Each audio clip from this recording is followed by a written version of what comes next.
Good morning and welcome to Mornings on TV with Luann and Tim. He's already having his breakfast, a chocolate bar. It's my 425. Remember yesterday we were telling you about this new O. Henry bar, and they've called it 425 only in Canada, because it's doubled up on everything, all the ingredients, because after your 420, about 5 minutes later, and this is what you want. You want some of this. So a huge thank you to Will, our guy from Cora. Thank you so much, Will. And I don't know if you saw this, but on the packaging it says, our dankest ingredients yet.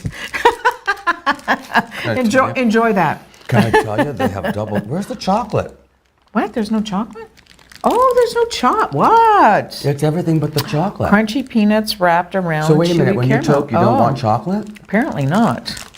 I don't know about that. Ah, that's so weird. I'll tell you though, it's really nummy. Is it? It looks very sweet. It's very sweet, but so Only in Canada, as I said. Go funny. check it out. It's hilarious. Have you seen the Snickers bars? The new labels on the Snickers bars? No. Instead of saying Snickers, it says angry. Or hungry. Really? Or yeah. No kidding. Because you know That's they say brilliant. how they have the people who turn into the like Yes, the Incredible the Hulk. yeah. Yeah. This is really good. I'm going to finish this later.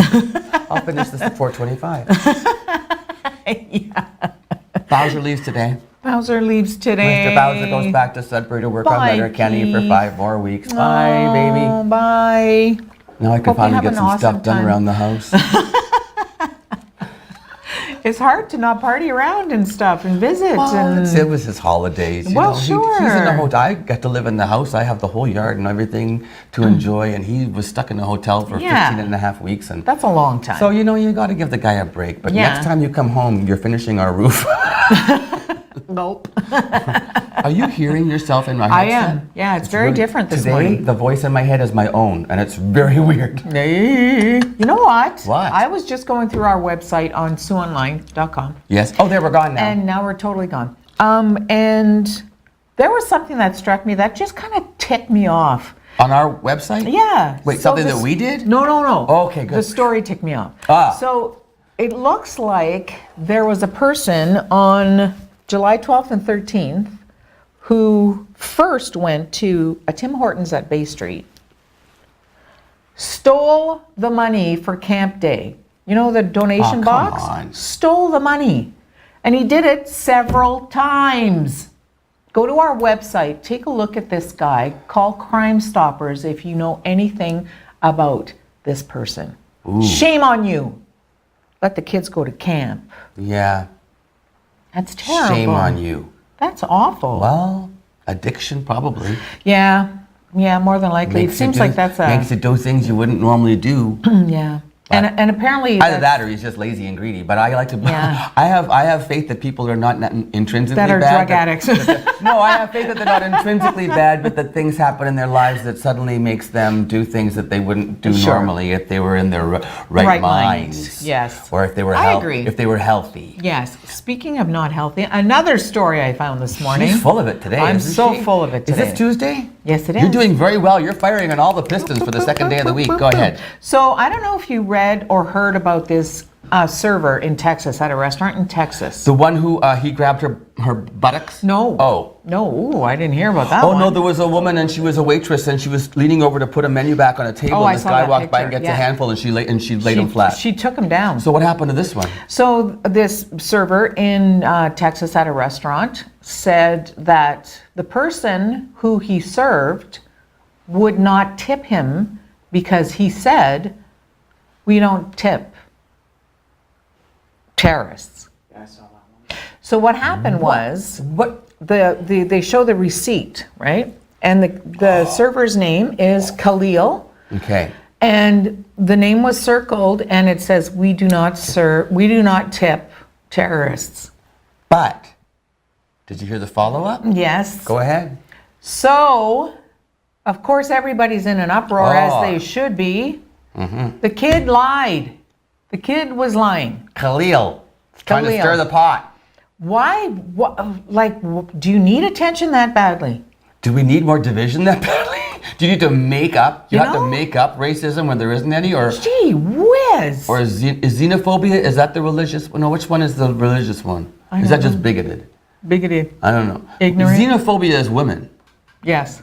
No, xenophobia is fear of something that is the same. Xenophobia Or is... different, sorry. Yeah. I thought Xenophobia is fear of something that is different. Oh. So that can... misogynistic is women. These No, are all big words. misogynistic I is didn't- men. No, but if you're a misogynist, you are against women. Yes, I see what you're saying. Like Donald Trump, they say he is a misogynist, homophobe, racist, bigoted. All those. Blowhard. I didn't even know half those words until he got elected. He's such good material for us. Yes, well, he's like a Isn't he? thesaurus when it comes to bad things. Yes, yes. Just look him up in the dictionary and you'll see him and a whole bunch of other words. Yeah. Okay, and I saw on Twitter, I love my Twitter, I saw on Twitter about, talking about misogynistic, Yes. a female, I believe she's a female reporter, probably like travels the globe, well-traveled, well-respected female journalist, and somebody interviewed her and asked her, how do you balance a family life and your career? How do you raise a family and do this at the same time? And she said, I'm not going to answer that question until you ask that of a man. Good point. Yeah. You know what? I've been asked that. Have you? Oh, yeah, over the years. Has anybody ever Absolutely. asked your ex or your current husband No. what it's like to... Nope. No, of course not. Not at all. And you know what? Worked in the same building, did the exact same job, got the exact same money, never was approached. But you know what? Broadcasting historically, I've been around for a long time, is very She was male. around when the Dead Sea was just sick. I've Fun. seen her social insurance number. 2. Who was number one? Jesus. Jesus was number one. No, and he I didn't was work. number Sorry, two. Mary Magdalene. Anyway. Yeah, she worked it, honey. Yeah, so imagine that. But over the years, I remember telling one of my bosses. So it was a male Male field. dominated. It still is. 30 years you do it. Historically. 33 yeah, years? you're at 33 this? years. Wow. One of my my second job in radio, actually. Where were you then? In Sudbury. Yeah, okay. My news director, who I told I was pregnant with my second child, looked at me and said, "Way to wreck my scheduling, Luann." Holy smokes. So Can you imagine trying that to this day and age, how far we've come? Oh. Well, it's still not far enough, though. No, you know what? That feeling is Way still to there. wreck my scheduling. Yeah, you man. know what? It's just more clever now. It's just a little bit more innuendo. Subversive. Exactly. So you know what I said to him? What'd you say? This is going to be hard to believe for you. When this happened, I wasn't even thinking about you.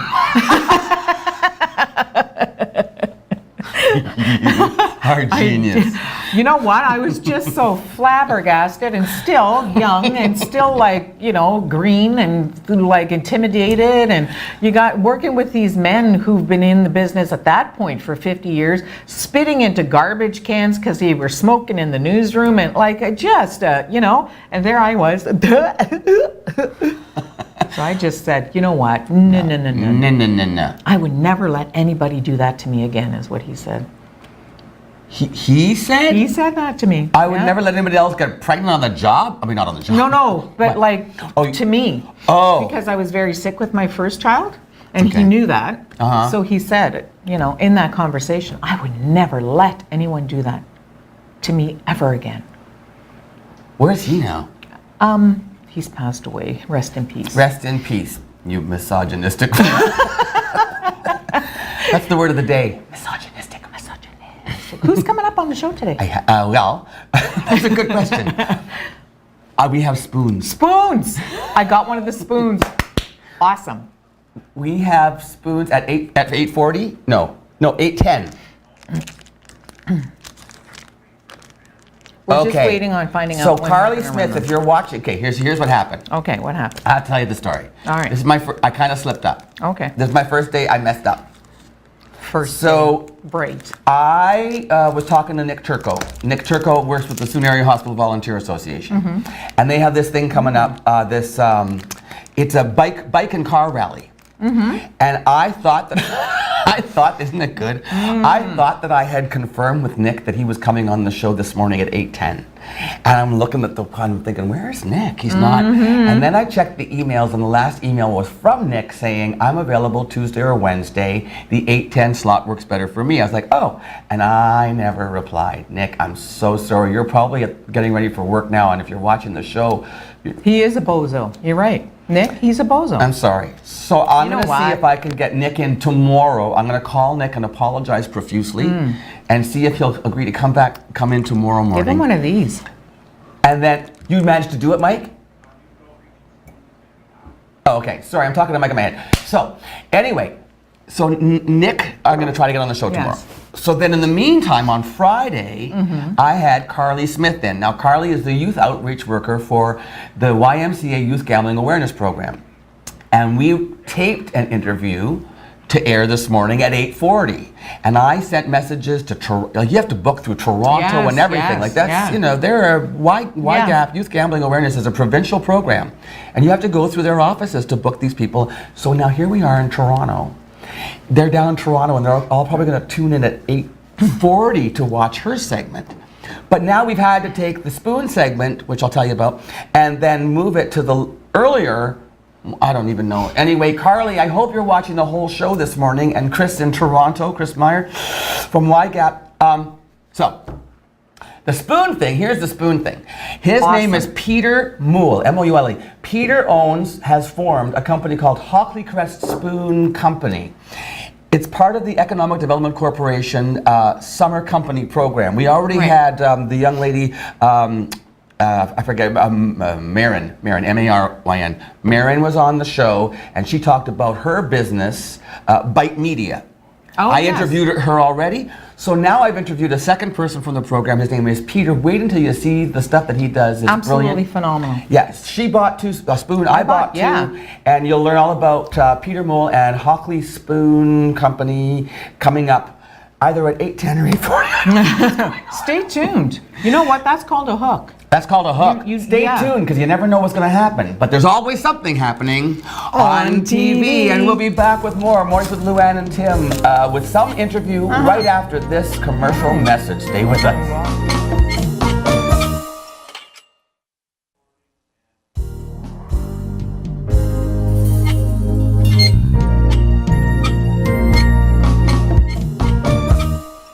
Carly Smith is joining me in the studio right now. Hi, Carly. How are you? Good. How are you doing, Tim? I'm well, thank you. I feel so far away from you. This is our new set, where you're one of our first guests on our newly completed set. Isn't it beautiful? It's absolutely beautiful. Well, welcome to ONNtv. Welcome to Mornings with Luann and Tim.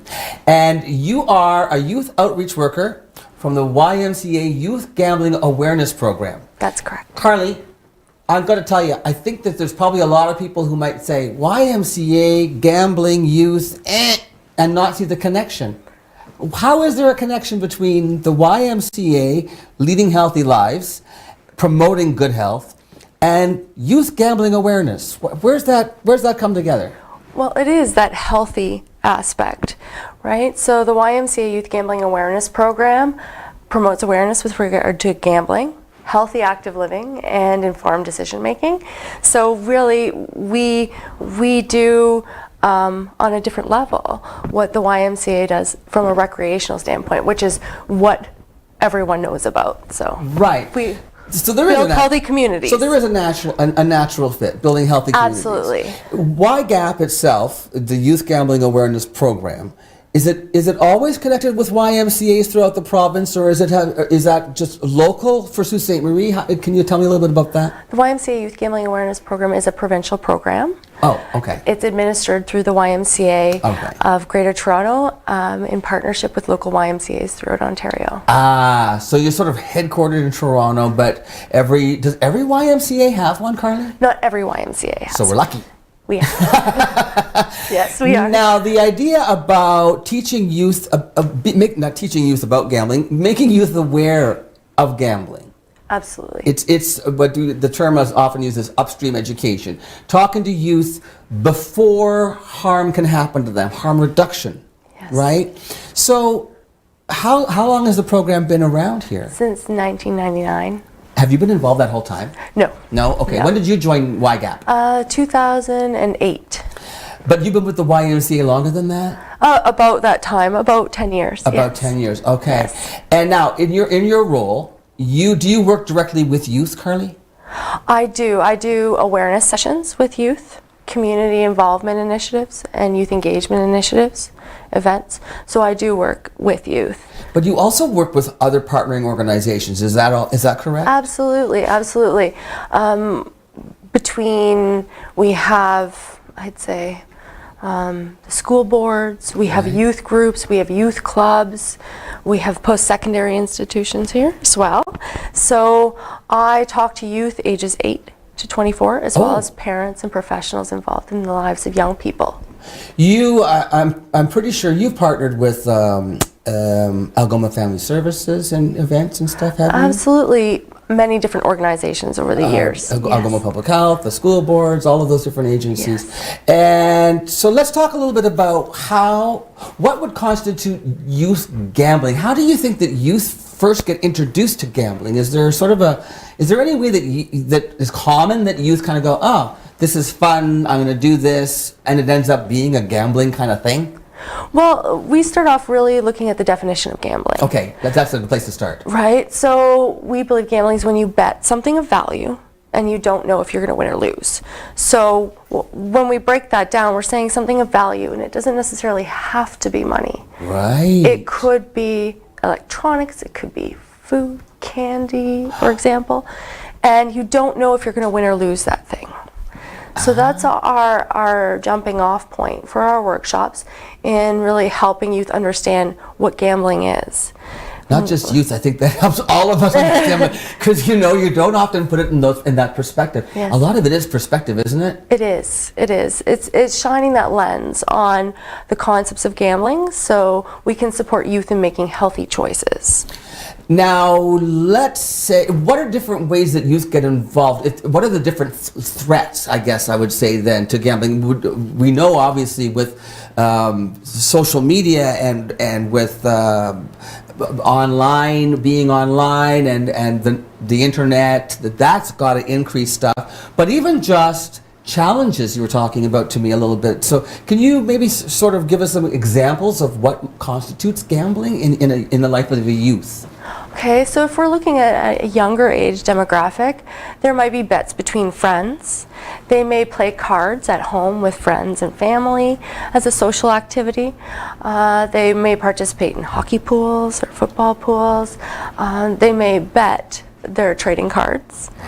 There are lots of opportunities for youth to gamble and bet, and now with technology, and remote access technologies, youth have opportunities to access different types of activities that they wouldn't have accessed before. And today's youth are the first generation to grow up in a culture where gambling is actively promoted. So we really want to support them in making healthy decisions, and we do so by providing them with accurate information about the concepts associated with gambling and what types of activities are out there and what they can do to keep themselves safe. You said the ages 8 years old to 24. Yep. Obviously, the programming that you do has to be of interest to the different age groups. Someone who's 8 years old is not going to learn the same things or care about the same issues, or you're not going to communicate with them in the same way you are going to with someone who's in their 20s. So you must have a variety of programs. Absolutely, and all of our programs are free, interactive, and developmentally appropriate. So our programming is on trend. We look at it from what's happening now with youth. What are the trends related to youth gambling? And certainly there's a menu of options that people can choose from. Our most recent releases for our programming is our Game-bling, when gambling meets gaming. Game-bling. Game-bling. That's very clever. It is. When gambling meets gaming. That's correct. Gaming being usually online. Yeah, we look at that intersection of when gambling and gaming meet, and those lines can be somewhat blurry. Very blurry. So you could end up gambling without even. I mean, just it's a natural progression almost, isn't it? Well, you could just be playing a game, and then suddenly the next thing you know, it's turning into gambling. Yeah. So we really want to emphasize the difference between chance and skill. Now we're going to take a quick break. When we come Okay. back, let's pick up there because that, I think, is a really interesting aspect of it, is chance versus skill and teaching kids about that. Yes. Okay, so when we come back, kids and young adults, when we come back, more with Carly Smith, youth outreach worker for YMCA Youth Gambling Awareness Program. I got Absolutely. it. Okay, stay with us more with Mornings with Luann and Tim right after this.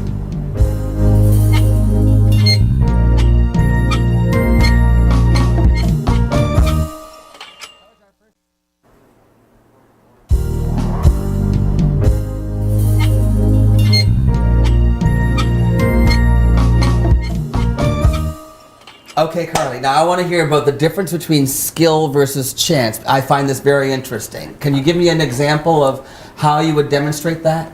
Well, through interactive games, Okay. I would, our program has a number of them to choose from, and certainly all of them developmentally appropriate. An example might be where we run our Camp Edition Play It Safe workshop with youth, usually between the ages of 8 and 12. And we would have a game that would involve some sort of tag running, Okay. but incorporated into that is an element of chance. So it's not enough that the person's it when they tag them. They actually have to win a best of 3 rock, paper, scissors. So we incorporate those, we look at how we can support youth in understanding that distinction. And, you know, if they are able to eat well, practice, get a good night's sleep, then they can get better at it. And they can get better at running, and they can get better at playing tag. Absolutely. That Right. The physical aspect of the Yes. game, they can get better at it with practice. Okay. Right. Whereas you can't get better at rock, paper, scissors. Can't.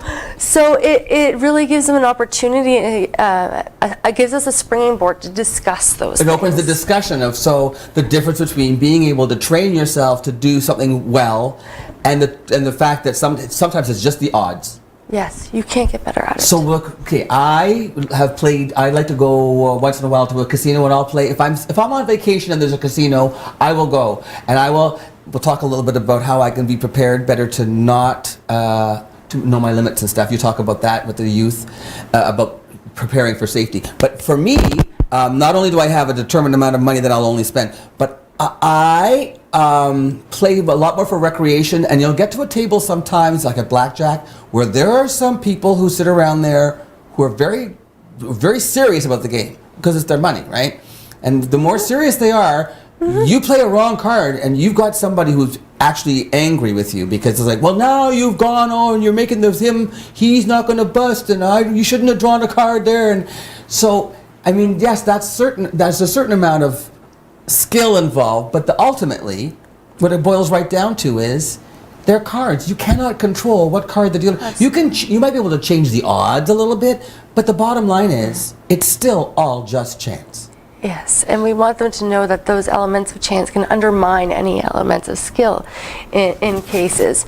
We see a lot of opportunities for youth to participate in gambling activities, and you know, with online gambling and gaming, there are opportunities where they are participating in freemium model games, where the games are free to download, but they may be pay to play. So opportunities to get real money into the virtual world have increased at explosive rates. You know, there's multiple ways for young people to do that, and then they're usually using virtual currency. And we want them to know that it may be easier to spend the virtual currency because it's not right there in front of you. And that if they choose to participate in those kinds of activities, there are ways to keep themselves safe. And we really want to make sure that they're making the connections between the safety strategies that they already know, such as riding a bike. And you wear a helmet. When you ride a bike, you wear a helmet. You know, when you go out in the sun, you put sunscreen on. So how do you protect yourself when you're going to play a game? So if you're going to play a game, don't risk anything you do not want to lose, because it is possible to lose it. We want to talk to youth about limiting the time they spend doing that activity, having something else to do afterwards, you know, because gambling can be fun. but it also has a cost. And it can be a source of socialization, it can be an opportunity to have fun, but there are risks involved. And we want them to know when it has kind of crossed over and it has become a problem for them. You know, what are those warning signs? So, you know, if you're so focused on it that other things are slipping away, such as your schoolwork is suffering or your relationships are suffering because of it, you're losing things you can't afford to lose. Maybe it's your lunch money. Maybe it's your bus ticket money. So we want them to really have an understanding of what are the warning signs? When might this become a problem for me or someone I know? And youth actually report the highest rates of problem gambling. They are two to four times more likely to develop a problem than adults. What? Yes. Thank goodness you're here. So what kinds of groups do you work with? You obviously work with educators, you work within the school boards. If I were, say, a scoutmaster or something, could I say, Carly, this is interesting and I want our kids to know about this. Could I call you and book you to come in and talk to our troop? Absolutely. The programming is free. It's fun, it's interactive, and and they can choose from a menu of options if they think that what is most relevant to them and their participants is gambling. When gambling meets gaming, then they can book that, or they can book a series of workshops, which I get a lot of. So I'll do one on media and gambling, one on gambling, one on stigma and gambling, and a probability workshop. Or a fun, interactive, camp-based workshop that physicalizes the concepts associated with gambling. So what's the best way to find you and get more information? Is there contact information we can get for you then? Absolutely. You can contact the Sault Ste. Marie YMCA. Simple as that. That's where I work out of. Alternatively, if you are from a different community and you're watching this and you want to find the youth outreach worker closest to you, we are a provincial program, you can go to the YMCA of Greater Toronto's YMCA Youth Gambling Awareness program page, and we have our locations listed there. You can call the 1-800 number and it'll direct you right to the youth outreach worker in your area's cell phone. If you give us that 1-800 number, because we're taping this interview, if you give us that 1-800 number and say it now, we can put it up on the screen when we air this. So go ahead. What is the 1-800 number? I don't know it off by you heart. don't know? Sorry. That's okay. You know what? We're going to look it up Okay. and we'll put it on the screen. So when we're discussing this, look for the 1-800 number on your screen and then you can get that information. Absolutely. Carly, is there anything else you wanted to say to wrap up? Just that I really appreciate you having me and highlighting this issue. It is something that a lot of parents and professionals would really benefit from having their youth participate in. Thank you for your time. Thank and you. thanks for all you do for the community, and thanks to the YMCA for all they do. So for more information, it's Carly Smith, Youth Outreach Worker, YMCA Youth Gambling Awareness Program. Thanks for your time today. Thank you. And we'll see you. Carly's actually my neighbor, so I'll see you at home later on. We'll be back with more Mornings with Lou Ann and Tim right after this. Stay with us. Thanks again, Carly. Thank you.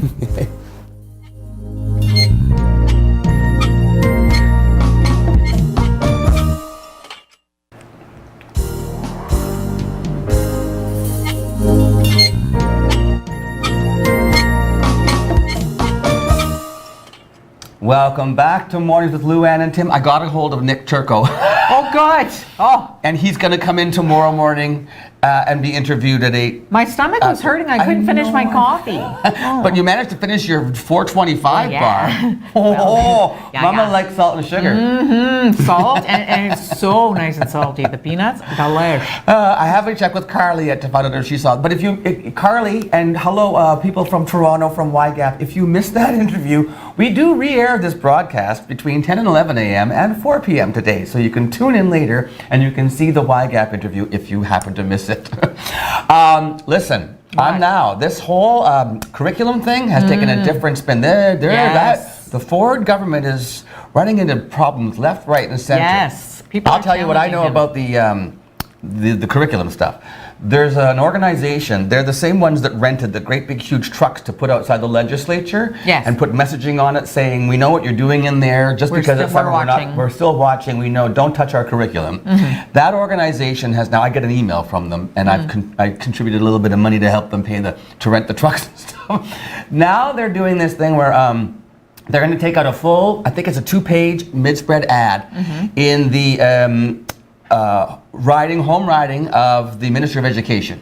No. So when she goes home from work this weekend and she opens her paper, Hello. her local paper, a full spread saying, we know what you're doing, hands off education, this people were consulted, don't lie to us, da, da, da, da. So You know what? It's interesting too because people are talking about how, you know, the big issue is that he says people weren't consulted Right. about the sex ed curriculum. Somebody on Twitter this morning said, well, nobody was consulted before you quashed the cap and trade either. So now what is that? There's something about that. Are they somebody, the cap and trade? There's all kinds of people that were going to count on that money from cap Oh, and yeah. trade. For instance, we did a story in the newscast, in case you missed it. Just Mike Mantha, who's the NDP MPP Yes. for Algoma Manitoulin, he said that some people in Wawa, just as an example, said that they were going to get rebates if they installed efficient, modern, wood-burning heating things. Heating things. So You know, like those heating things yeah, that they so use. like a wood stove, Green. right? More So green energy. Get it more efficient, and we'll give you a rebate. Fine. Well, now the rebate is still available, but they have to do all of it, install it and everything else, have it qualified, and then get the rebate before September. So Mike Mantha is saying that's not enough time. And also, let's not talk about all of the workers that are going to be out of the job. They have installing all They of have this. contracts lined up, Yeah. ready to go, to have all this work done. The papers are, everything is signed. This money Yeah. is committed, and now they've cut it all because he's pulled Yeah. cap and trade, and so all of that funding is being yanked. People who were relying on that income, and also the schools, Yes. are waiting for all this work to be done. And what's Yeah. going to happen to them now? Exactly. Wood burning. Is that considered green energy? Wood? There must be a way to do it that because Oh, I think so, yeah. it's still carbon from wood burning, but I mean, I But guess it's better than- it's an alternative energy source. Yeah, I and you guess. can make it efficient nowadays, of course. Oh, well, right? that's true. Right. You can heat a lot of space. Ovens with it. are, wood stoves are really, really efficient, True. and they're airtight, and and I all guess of that the above. the carbon footprint's a lot smaller. Yeah, smaller. Smaller. Speaking of politics, though, Yes. Thursday night, right here on TV, because you know there's always something On TV. We're going to do a program, Mm-hmm. and I'm calling it TNT because it's going to be explosive. Oh, you're funny. Because It's about Donald Trump and Prime Minister Trudeau. Mm-hmm. And we're going to have some people who are very much for each side. So we're going to talk to them You might about... be surprised to find out who in Yeah. Sault Ste. Marie is a supporter of Donald Trump. Not necessarily Trump, but I guess his... Or Justin Well, I Trudeau. would, yeah. Yeah. I think I'd be less surprised to find out who supports Yes. Trudeau and more surprised to find out who supports Trump. Right. But I think it's more about his policies than his politics. Yes, and so, Does that but make we're going to sense? talk about media and how they treat the media and how they both deal with image and what's important and whether or not they've lived up to their issue promises and that sort of thing. So it's going to be really interesting. That's 7 o'clock right here on Thursday night. Thursday night. Yeah, Okay. I found a nice story too. Can I Oh, we tell like you? nice stories. Nice stories. In Florida, there's this police officer, and he was sitting in McDonald's just having a coffee, and this homeless person came in looking for an application form. Well, the clerk said, "We won't hire you unless you shave your beard." So homeless, obviously, so his beard was quite scruffy, I assume. So he was very dejected. He left, and he was trying to shave this very full beard with a razor. The razor was broken. Right. Oh, that hurts so much. Yeah. The police officer went and bought some clippers and shaved the man himself and got him all set up and combed his hair and sent him back into McDonald's, and he got an application form. How awesome is that? To serve and protect You know what? and shave. And shave. Like, seriously though. No, kind of seriously. Right? Like so many people would be like, "Oh, he's dirty. I'm not touching him." No. This guy was just chatting him up too. Just Where'd you see that? on Twitter. On Twitter? Yeah, it's Wow. just awesome. Stormy Daniels too. Before we go, Oh, boy, poor oh, girl's boy. getting divorced. What? He finally smartened up. I mean, her husband has decided that he's going to file for divorce. He's also filing, A restraining order. yes, for a restraining order because he doesn't, crazy guy that he is, want her to take their 7-year-old child on the bus tour as she tours strip clubs. So that's what he wants the restraining order for. So stand by. Yeah, well, they're gonna. Mr. Daniels grows some. And you know who's gonna love that story? Fox News. Uh-huh. Yeah. Anyway, we're gonna come right back. Yes, we are. We have the interview with Peter Moule. I think I'm saying it right. Moule, M-O-U-L-E, from Hockleycrest Spoons. I love my spoon. Yes, and I know Sally Cohen. That's his mother. Hi, Sally. Hi, Sally. The Cohens and the Murphys were always friends, and Sally's home up at St. Joe's Island at the family cottage for the summer, and Peter's her son. Small world. I did not know that when I interviewed him. That's crazy. I know. So they're tuning in to watch. Awesome. I sent them a message saying the interview got bumped up by a day. So enjoy the interview with your son, Peter Moule, Sally Cohen. Enjoy the rest of your summer. And for the rest of you watching, take a look at what young people can do these days when they set their minds to it. Right after this on Mornings with Lou Ann and Tim.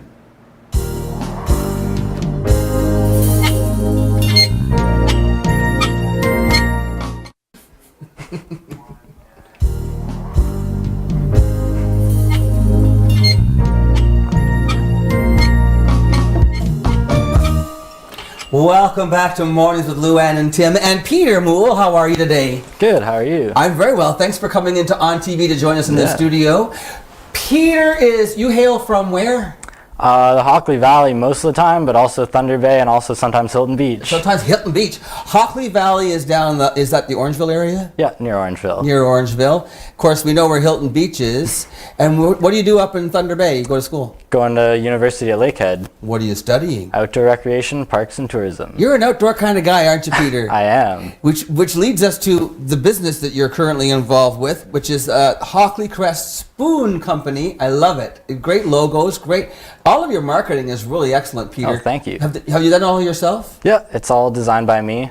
Everything's done by me. Website as well.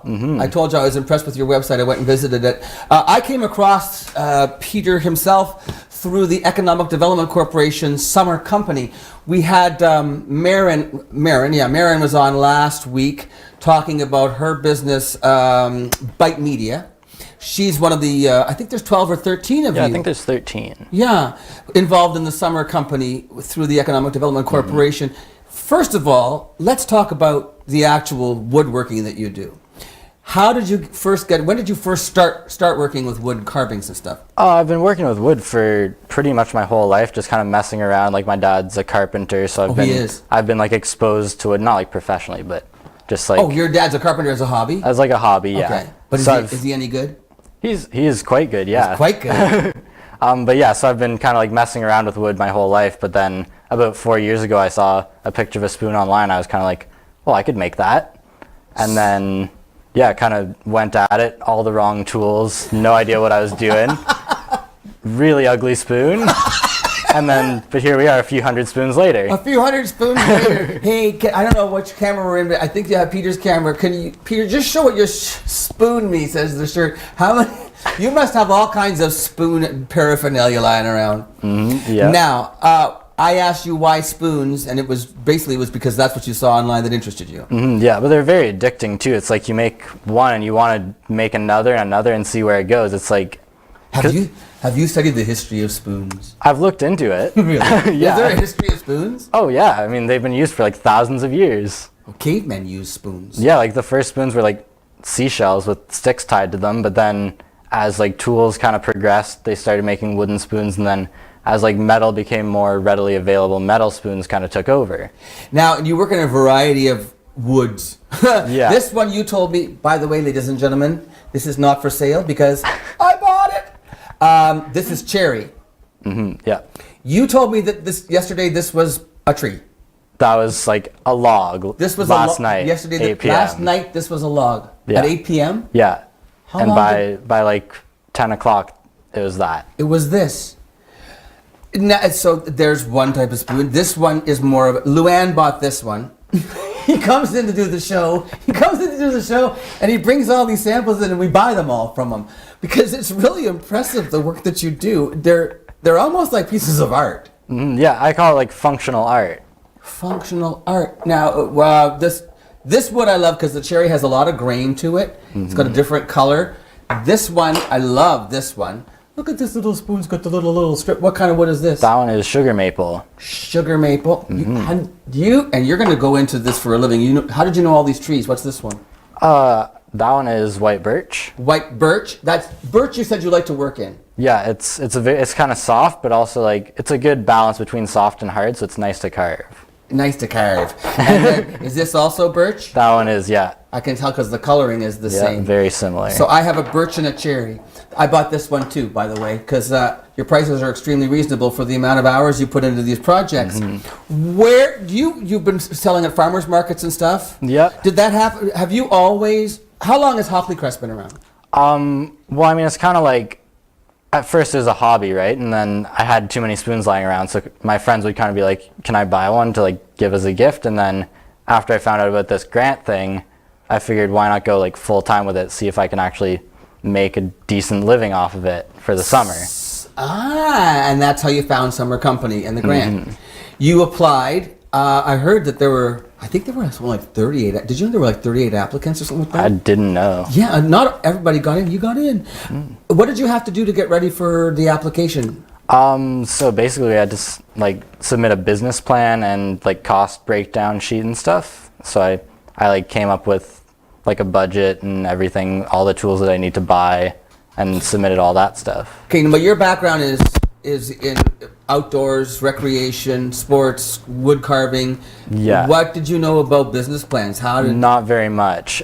So did they walk you through it? Did they talk you through it? Yeah, they have like a good kind of template on their website that says like basically it has like the stuff you need for each part and you fill it out. Okay. Which is very nice because I had no idea what I was doing. So now we have to go to a commercial. When we come back, I want to talk a little bit about the tools you use, the amount of time it takes, and then just about some of the other experiences you've had as a wood carver and now as an entrepreneur. Yeah. Back with Peter Moule after this break, talking about the Economic Development Corporation's it's called Summer Company program, and it's Hockleycrest Spoon Company. Peter Moule, back right after this on Mornings with Luann and Tim. Stay with us.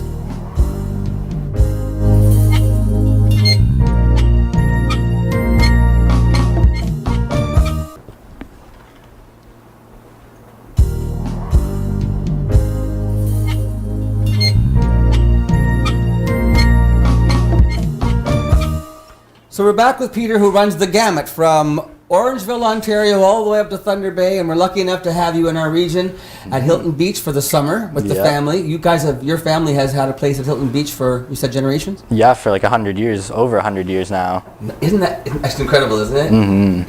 Is the original cottage still there? Yeah, the cottage is like, I think it's 105 or 6 now. Holy smokes! Yeah, it's old. Now, you're going to be... when you have all these spoons and stuff, and we reacted very positively when you walked into the studio with it. As a matter of fact, we were kind of grabby and saying, I want this one, I like this one. We were admiring the workmanship. We were very excited, and I asked you, do you get this kind of response all the time from people oohing and ahhing over your work? Yes and no. I mean, some people... Yeah, some people aren't so excited about it. They've seen a wooden spoon before.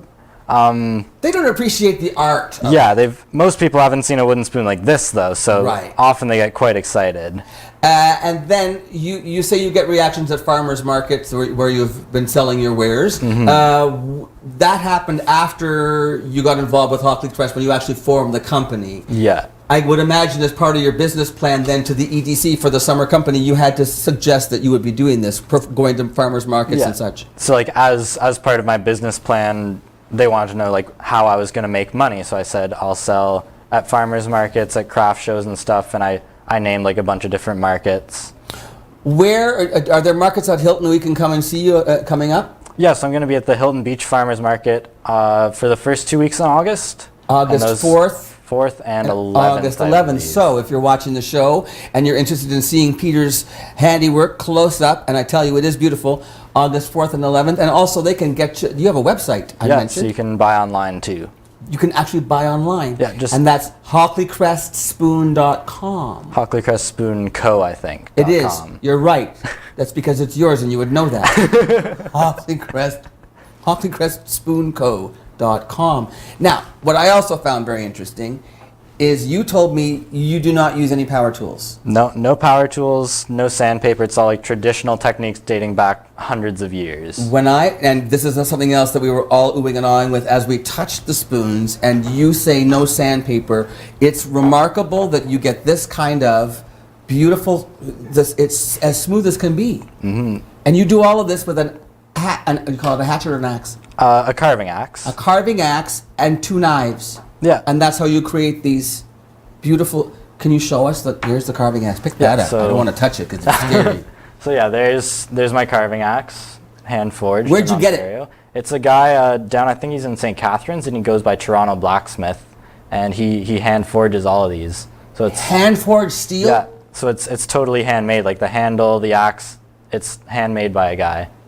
I can see all the Yeah, you bang and how he's pounding. Yeah, same idea as like how on my spoons there's tool marks. Same thing on the axe. Okay. And then, how did you know that? Did you just do research and find out this is what you needed for a tool? Pretty much. I mean, yeah. I wouldn't have known where to get a hand-forged axe. Okay. Then what? Now you brought a variety of knives. So then I have a straight knife, and that's for. Look at how sharp that is. It could shave the hair off your arm. Even the handle of that is handmade. Yeah, so I just bought like the knife blade and put the handle on myself, and then You made the handle? Yeah, and made the sheath too. And you made, what's the sheath made of? That is birch bark. Oh, Peter, come on. This is beautiful. You should start selling the knives too, man. I've actually had some interest. People at markets will like try to buy my tools, and I'm like, no, I need those to make the spoons.